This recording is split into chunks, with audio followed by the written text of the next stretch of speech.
O tempo, para a maioria das pessoas, era contado em badaladas de sino e mudanças de estação.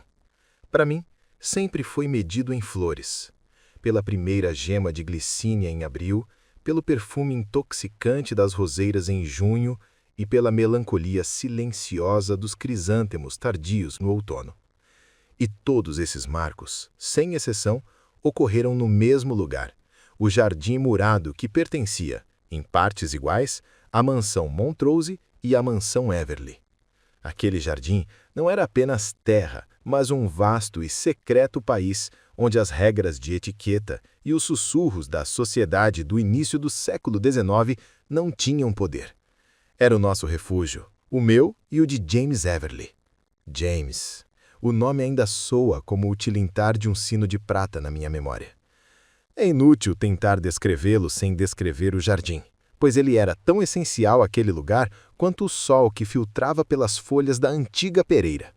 Alto, desengonçado na infância, transformando-se gradualmente em um jovem de ombros largos e olhos de um castanho tão profundo que pareciam absorver a luz, ele era a minha sombra, o meu cúmplice e, como eu teimava em manter gravado na mente, apenas o meu amigo.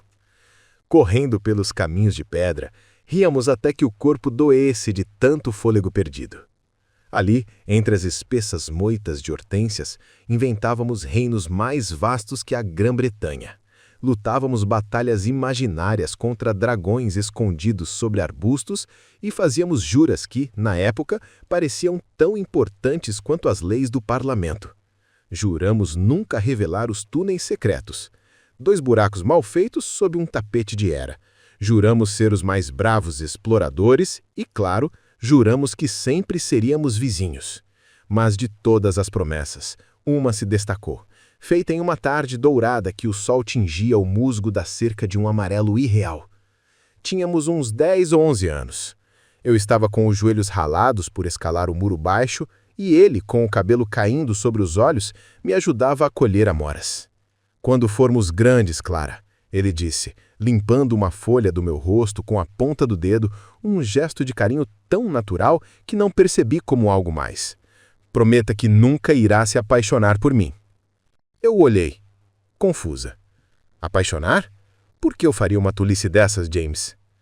Ele deu de ombros, mas havia uma seriedade rara no seu olhar infantil. Por que estragaria tudo, não estragaria? Como poderíamos ser os generais do nosso reino se estivéssemos ocupados com o romance? Não, prometa. E eu prometi rindo, batendo minha pequena mão na dele, selando o pacto sobre a sombra da pereira, a árvore que, sem sabermos, se tornaria a testemunha de todos os nossos equívocos. Juro, nunca, jamais nos apaixonaremos. Eu acreditei naquilo por anos. Ou talvez a verdade fosse que eu queria desesperadamente acreditar. O amor, para a Lady Clara Montrose, de 13, 14, 16 anos, era um perigo, uma força destrutiva que ameaçava a estrutura perfeita da minha vida com James. O amor de que eu fugia não era o sentimento em si, mas a sua implicação, a perda da única amizade que eu prezava. Minha avó, Lady Agatha, era a única alma na mansão que parecia entender a verdadeira natureza daquele jardim e do meu coração. Ela era o meu farol, uma mulher de sabedoria silenciosa, cujas mãos eram tão enrugadas quanto as pétalas de uma rosa antiga, mas cuja visão era mais clara que o orvalho da manhã. Ela costumava nos observar da varanda, os olhos serenos e sábios, enquanto corríamos e gritávamos nossos planos. Certa vez, eu colhia margaridas para um buquê despretensioso.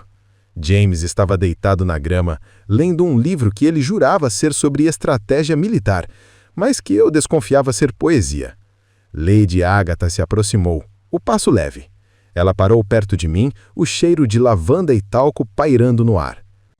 "Você está ansiosa para vê-las desabrochar, minha querida?" Ela perguntou, indicando uma pequena gema de peônia que mal espiava da terra. "Demora muito?" resmunguei, impaciente. Ela sorriu, um sorriso que chegava apenas aos olhos. "Algumas sementes dormem por anos para florescer, Clara. Isso não as torna menos vivas." Ela tocou a terra com a ponta da bengala. "Elas estão apenas esperando o momento certo. O sol certo, o vento certo. Na época, eu ri. James também, levantando a cabeça do livro para nos ouvir. Achamos que ela falava de flores e da eterna paciência que a jardinagem exigia. Hoje, quando me lembro daquele momento sob o sol quente, sinto o frio na espinha. Pois eu sei que ela não falava de peônias. Ela falava de mim, de um amor que já existia, profundo e plantado, escondido sobre a terra fértil da amizade, um amor que dormia, esperando apenas o instante certo para romper a casca e se expor à luz. A semente estava plantada, e quanto mais eu fugia da possibilidade do amor, mais vigorosa ela crescia, invisível, no solo do meu coração. O jardim, nosso santuário, estava silenciosamente se tornando o palco de uma traição emocional que eu cometia contra mim mesmo e contra o único amigo que eu temia perder. Eu não sabia que o medo era a maior traição de todas. E o sol daquela tarde de juramento, em vez de iluminar, apenas selou a escuridão da minha negação.